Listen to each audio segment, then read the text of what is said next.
আসসালামু আলাইকুম। নতুন আরেকটা ব্লগ নিয়ে চলে আসলাম। ঢাকা থেকে শ্যামলী বাসে করে আমরা সুনামগঞ্জ গিয়েছিলাম।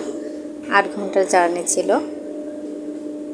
তো 8 ঘন্টা জার্নি শেষে আমাদের এই সকাল ভোরটা ছিল সুনামগঞ্জের এতটা সুন্দর, গিয়েই তো একদম মন মুগ্ধকর পরিবেশ।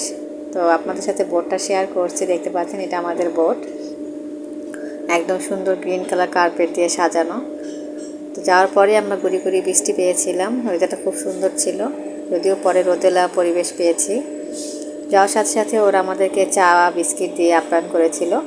তারপরে আমরা কেবিনে গিয়ে কিছু সময় রেস্ট নেই। আমার ছেলে তো খাটে বসে বাহিরের পরিবেশ দেখছিল একদম মন দিয়ে। এরপর আপনাদের কেবিনটা একটু দেখিয়ে দিই।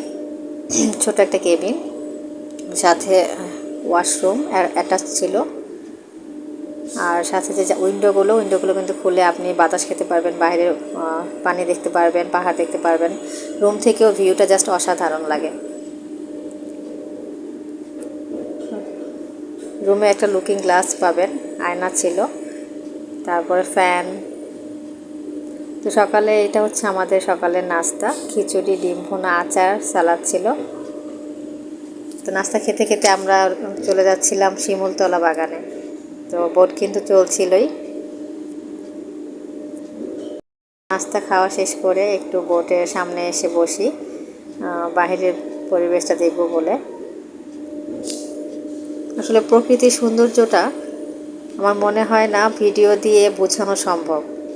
যদি আপনি সেখানে যান তাহলে একমাত্র সেই অরিজিনাল যে মন মুগ্ধকর পরিবেশটা সেটা আপনি পাবেন। আদারওয়াইজ আমার মনে হয় না আপনি পাবেন, শুধুমাত্র ভিডিও দেখে এটা কখনোই সম্ভব না। তো আমরা শিমুলতলা বাগানের উদ্দেশ্যে যাচ্ছিলাম। তো বোটের থেকে আমাদের শিমুলতলা বাগানে যেতে লেগেছিল ঘাট থেকে প্রায় 2.5 ঘন্টার মতো। তো এই হচ্ছে শিমুলতলা বাগান, শিমুল বাগান। তো শিমুল বাগানটা এত সুন্দর, মানে এত বড় এরিয়া, তো এটা শেষটা কিন্তু ওইভাবে দেখা যাচ্ছিল না। তো আমার হাজব্যান্ড আর আমার ছেলে হচ্ছে কি ওরা ঘোড়ায় চড়বে, সাথে আমিও চড়েছিলাম। এই ব্লগটা মানে এইটা সেকেন্ড পার্টে আপনাদের সাথে শেয়ার করব। তো ওরা হচ্ছে গিয়ে দেখছিল যে কোন ঘোড়াটাতে উঠবে। এখানে অনেকগুলো ঘোড়া ছিল, তো কোনটাতে উঠবে আমার ছেলেই ডিসাইড করেছে লাস্টে, সে সাদা ঘোড়ায় উঠবে। তো ঘোড়ার ভিডিওটা দিলে ব্লগটা বড় হয়ে যাচ্ছিল, তাই আমি ভাবলাম ছোটো ছোটো করে আপনাদের সাথে ব্লগগুলো শেয়ার করব, তাই এটা আমি সেকেন্ড পার্টে শেয়ার করব। তো শিমুল বাগান ঘোরার পরে আমাদের বোটে আসার পরে এটা ছিল আমাদের লাঞ্চ। লেগ পিস ছিল চিকেনের, ভেজিটেবলস, মিক্সড ভেজিটেবলস, আলু ভর্তা, ভাত, আর হাওরের মাছ।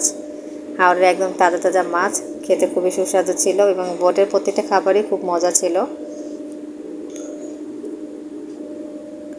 ইভেন ওরা কিন্তু বিকেলে নাস্তা, বিকেলে রং চা প্লাস একটা স্ন্যাক্স, রাতে খাবার কিছুই আমাদেরকে সার্ভ করেছে।